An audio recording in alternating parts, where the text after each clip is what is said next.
بناوی خوای بەخشندەی میهرەبان مەبەستیاتنی بەڕێز سەرۆکی پەرلەمانی کوردستان و سکرتێری پەرلەمانی کوردستان و بەشێک لە فراکسیۆنەکانی پەرلەمان ئامانج مەبەستەوە بوو کەوا پیرۆزبایی ئاراستەی بەڕێز ڕابەری گشتی بزوتنەوەی ئیسلامی ستافی تازەی ئەنجومەنی شۆڕای ناوەندی بزوتنەوەی ئیسلامی بکەن.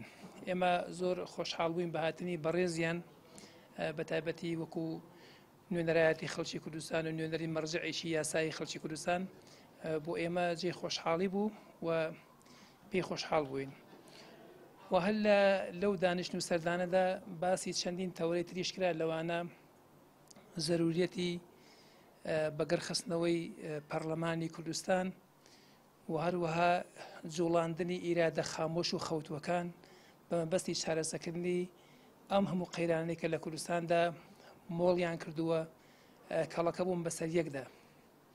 بە تایبەتی ئێستا کە دۆخی کوردستان لە دۆخێکدایە مەسەلەی گەڕانەوە بۆ جێبەجێکردنی سیاسەتی برسیکردن، هەروەها گەڕانەوەی کۆمەڵگە بەرەو هەژاری، تەنانەت بەرەو نەخوێندەواری، تەنانەت پەککەوتنی سەرجەم سێکتەرەکان و نەبوونی ئیرادەیەک بۆ چارەسەری قەیرانەکان.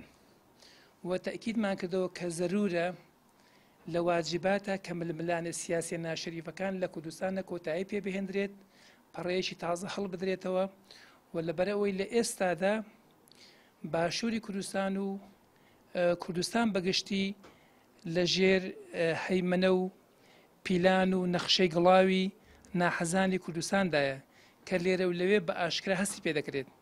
لەبەرەوە جێ خۆیەتی کە ئەم ململانە سیاسیانە کۆتایی پێبهێنرێت، پەرلەمان بکەوێتەوە سەر دۆخی ئاسایی خۆی کارا بکرێتەوە، حکوومەتیش بە هەمان شێوە کە بەداخۆ پێمان وایە شتێک نەماوە ئەمڕۆ لە کوردستانە ڕسمێتێک بەخۆی ببینێت ئەم هەموو قەیرانە هەبێت، برسیکردن هەبێت، بە ناوی پاشەکەوتەوە سزای فەرمانبەرانی کوردستان بدرێت، قەیرانەکان بەردەوام بن وەکو مەسرحیە سەیری ئەو ڕووداوانە بکرێت.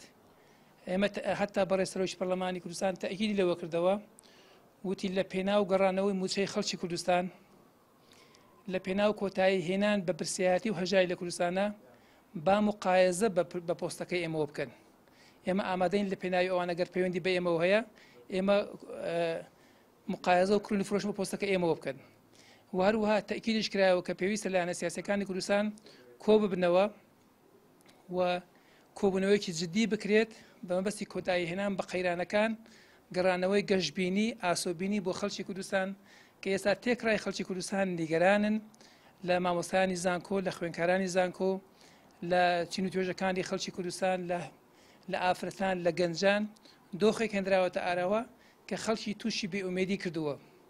مەسلەی داهات، مەسلەی نەوت، مەسلەی غاز، ئەمانە هەموو شتی نادیارن.